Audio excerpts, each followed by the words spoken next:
Hola, ¿qué tal? Bienvenidos a este nuevo vídeo del tema 2 del curso de Derecho Constitucional de ISEN, las fuentes del derecho español, evidentemente desde una perspectiva constitucional. Bien, ¿qué es una fuente? ¿Qué es una fuente de derecho? Bien, el término fuente nos lleva a pensar en origen, ¿vale?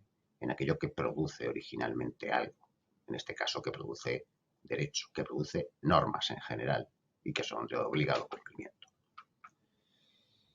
Este origen puede tener una doble perspectiva o una doble vertiente. Podemos pensar en un origen desde el punto de vista subjetivo. Subjetivo, qué sujetos pueden producir derecho. Y entonces podríamos pensar en el rey, en tiempos pretéritos, en los parlamentos, los gobiernos, el alcalde, los ayuntamientos, incluso el pueblo, a través de la costumbre. Pero también hay otra manera de afrontar el concepto de fuente desde una perspectiva objetiva, como los instrumentos a través de los cuales se materializa el derecho. Bien, esta es la versión que vamos a utilizar para el análisis en este tema y dentro de esos instrumentos, pues a todos se nos viene a la cabeza los más evidentes. La propia Constitución es un instrumento de derecho, es una Constitución normativa, como ya vimos en el tema primero, pero también podemos pensar en leyes, reglamentos, decretos leyes, leyes orgánicas, ordenanzas, órdenes ministeriales y un nutrido grupo de distintos tipos de normas. A ellos nos referiremos. La Constitución española no recoge un catálogo cerrado y pormenorizado en ningún artículo de cuáles sean las fuentes objetivas o normativas del ordenamiento jurídico español. Y ello se debe a que la Constitución española de 1978 no nace en un país sin orden jurídico. Antes de la Constitución y durante mucho tiempo ya existió un ordenamiento jurídico basado en códigos y en compilaciones que establecían una clara estructura normativa y una clara denominación de sus fuentes. Este ordenamiento jurídico anterior puede señalarse, o de este ordenamiento jurídico anterior, puede señalarse específicamente el Código Civil, como fruto de la mejor compilación que nuestro ordenamiento jurídico ha producido, en cuyo artículo primero ya se establecen las normas del ordenamiento o las fuentes del ordenamiento jurídico español.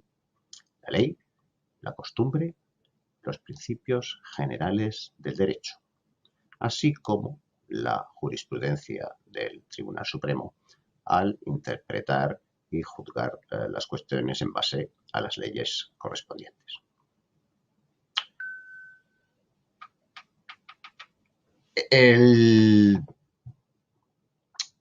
A continuación vamos a examinar cómo estos distintos tipos de fuentes, la ley, la costumbre, los principios generales del derecho, la jurisprudencia y también los tratados internacionales en la parte que sea apropiada, tienen cabida y cómo son tratados en nuestra Constitución. Y lo vamos a hacer en el orden inverso. En vez de empezar por la ley, vamos a empezar analizando los principios generales del derecho en el ámbito constitucional español.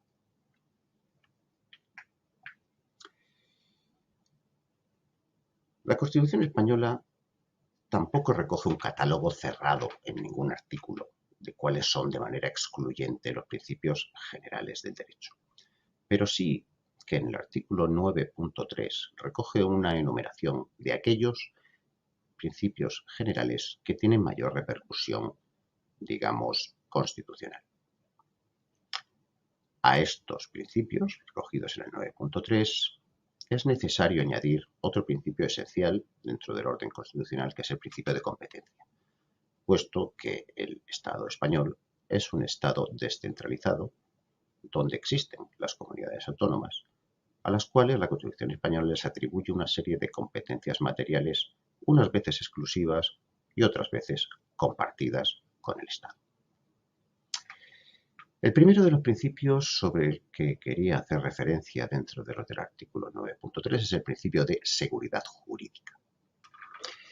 Este principio tal vez sea el más importante, porque es un compendio de todos los demás principios aplicados a la vez. Y podría definirse como la obligación de que el Estado y sus agentes actúen siempre conforme al ordenamiento jurídico de una manera previsible. Vamos a intentar explicar esta previsibilidad con un ejemplo. Si yo, por ejemplo, soy el dueño de un terreno sobre el cual he obtenido una licencia para construir, pues digamos, un bloque de 8 alturas, y yo obtengo mi licencia en base a la legislación aplicable y empiezo a hacer los trabajos propios del terreno, a contratar a los arquitectos, a contratar al resto de oficios, y posteriormente el Estado establece una ley en base a la cual esos tipos de terrenos que son de mi propiedad no pueden tener edificaciones de más de 3 plantas, yo evidentemente estoy sufriendo un perjuicio basado en la falta de previsibilidad de la acción jurídica del Estado. El Estado podrá indudablemente establecer que en esos terrenos puedan establecerse solamente 3 alturas en la edificación, pero una vez que yo he obtenido esa expectativa cierta de derecho con la legislación anterior, el Estado no me la puede cambiar de manera arbitraria, puesto que supondría un grave menoscabo para la seguridad jurídica. El siguiente principio al que haremos referencia es el de jerarquía normativa. El principio de jerarquía normativa establece que las leyes superiores, las normas superiores, siempre derogan a las normas de rango inferior.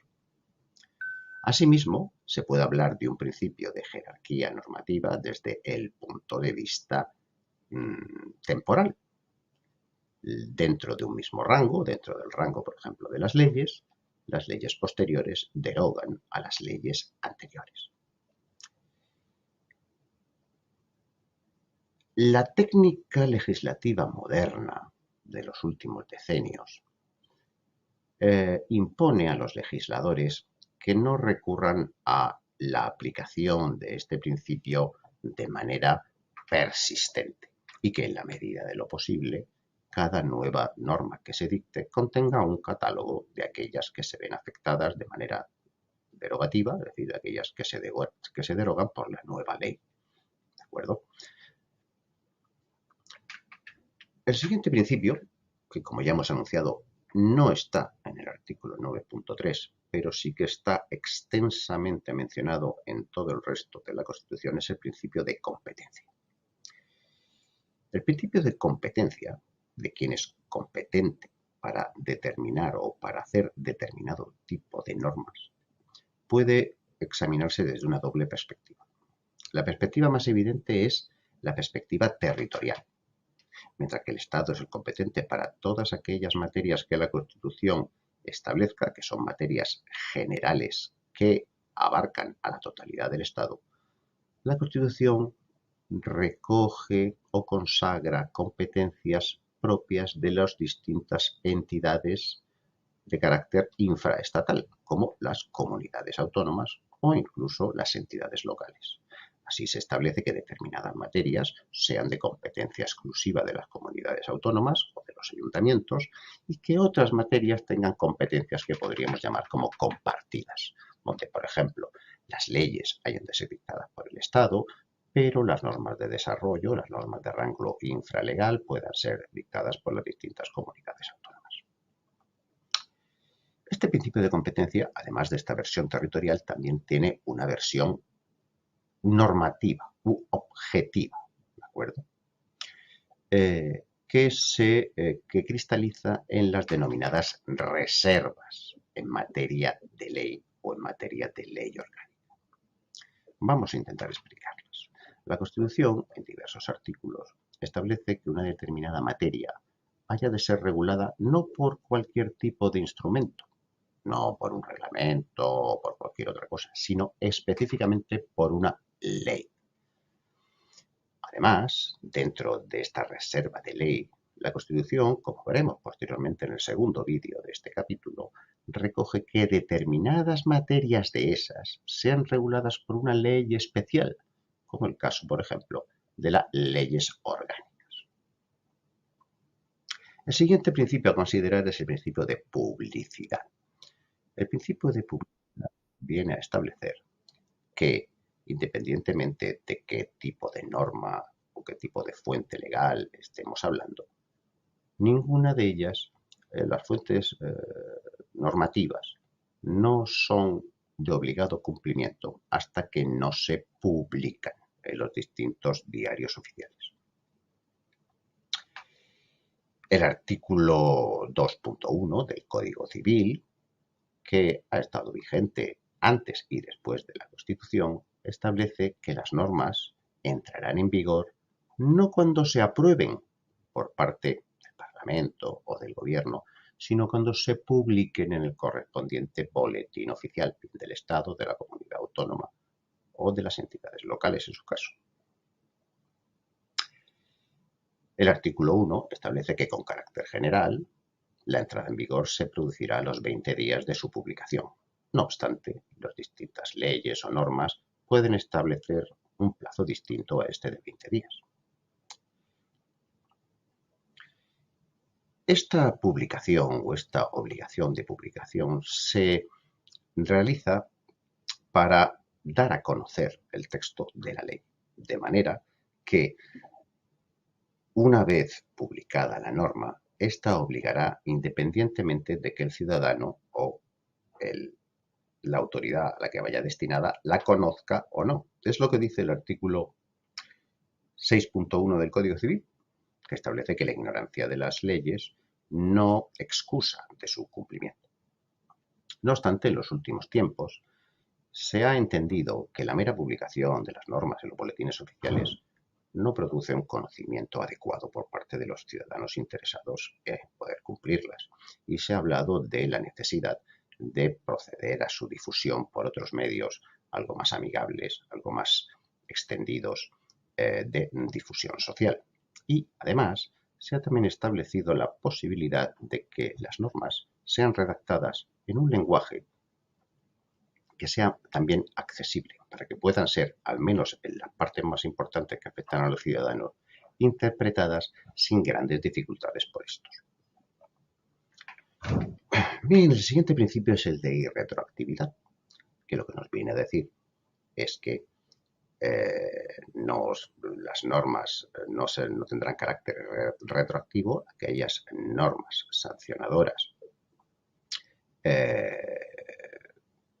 o las restrictivas de los derechos y libertades individuales. El carácter de irretroactividad se entiende así del siguiente modo. Una vez que se ha producido un hecho y es juzgado con una ley que establece una determinada sanción o pena correspondiente a ese hecho, la aprobación posterior de una ley que endurezca las penas del delito o del ilícito cometido no puede ser aplicada a el hecho que ocurrió antes de su entrada en vigor. Pero esta irretroactividad también puede entenderse en sentido contrario, es decir, que cuando juzgado un hecho con una determinada norma aplicable, se modifique esa norma de modo que las disposiciones sancionadoras sean más favorables para el caso juzgado anteriormente, entonces sí ha de producirse la retroactividad necesariamente. Sería una interpretación en sentido contrario. Este es, por ejemplo, el caso que actualmente aún se sigue pronunciando con la retroactividad de los baremos sancionadores de la conocida como ley del solo sí es sí. El siguiente principio sobre el que quiero puntualizar es el principio de legalidad. Vale.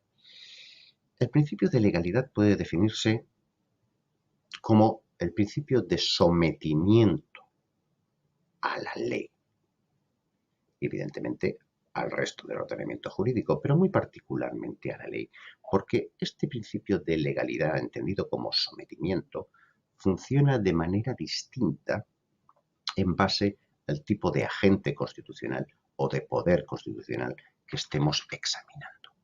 Así, por ejemplo, para el Tribunal Constitucional, el principio de legalidad solo opera a partir de la Constitución hacia arriba, es decir, solo está sometido al imperio de la Constitución y no al imperio de las leyes y de los reglamentos que estarían por debajo.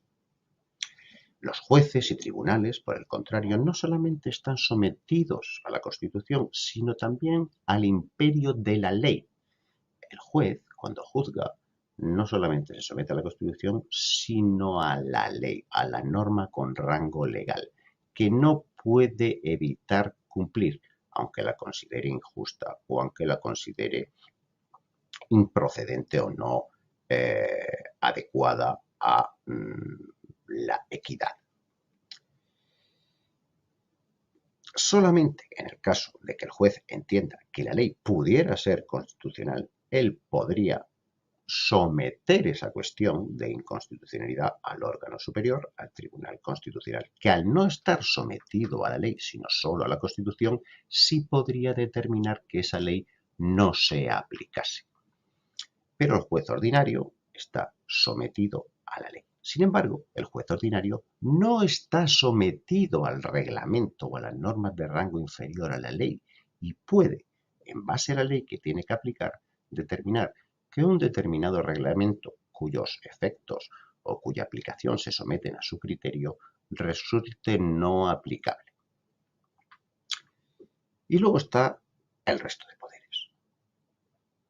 El gobierno, la administración y los ciudadanos, que no solamente están sometidos a la Constitución y a la ley, sino que también están sometidos a las normas con rango inferior a la ley, a los reglamentos, las órdenes ministeriales, las ordenanzas municipales, etc. Dentro de los órganos constitucionales hay que hacer una mención específica del Parlamento. El Parlamento está, por supuesto, sometido a la Constitución y también está sometido a la ley. Pero al ser el Parlamento el órgano generador de las leyes, puede arreglar ese sometimiento a la ley mediante la modificación de la ley o su sustitución por una nueva ley, evidentemente siempre con respeto al resto de principios que hemos visto de irretroactividad y de seguridad jurídica. El siguiente principio del que quiero hablar es el de interdicción de la arbitrariedad. Y es un concepto, la verdad, ciertamente difuso, pero podría definirse como que aquella entidad que tiene atribuida una determinada potestad, bien sea la de dictar leyes o reglamentos o hacerlos cumplir, no puede ejercer esa potestad de manera caprichosa, de manera arbitraria, sino que debe de ejercerse siempre dentro de los límites que marca los objetivos, la finalidad de interés común de cada uno de los distintos sujetos, del gobierno, de los ayuntamientos e incluso del Parlamento. De manera que no basta con la mera voluntad de un determinado agente generador de derechos para que la norma sea válida. Esa norma tiene que estar orientada de una manera no caprichosa al interés común. El último principio del que quiero hablar es el principio de responsabilidad. El principio de responsabilidad lo que establece es que en el ejercicio de sus competencias, bien sean legislativas por parte del Parlamento, ejecutivas por parte del Gobierno, normativas por los ayuntamientos y por los ministerios a la hora de dictar reglamentos. Cuando se produce un daño antijurídico a un ciudadano, hay una obligación de responder del daño mediante la debida compensación. Esto se produce básicamente, por ejemplo, en los casos en los que la acción de la justicia resulta fallida. Es decir, tenemos un encausado, condenado, que está cumpliendo condena y posteriormente pues resulta que esa persona pues era inocente o al menos la condena que sufrió no debió ser esa, sino una inferior. En ese caso, las administraciones públicas están obligadas a responder, normalmente de manera indemnizatoria, para intentar restituir el daño causado. Pues bien, hasta aquí los principios generales del derecho desde una perspectiva constitucional. En el próximo vídeo examinaremos los instrumentos directamente normativos como fuentes, las leyes, leyes orgánicas, decretos, reglamentos y también los tratados internacionales con una especial atención a nuestra participación, a nuestra inclusión dentro de la Unión Europea. Bien, pues muchas gracias.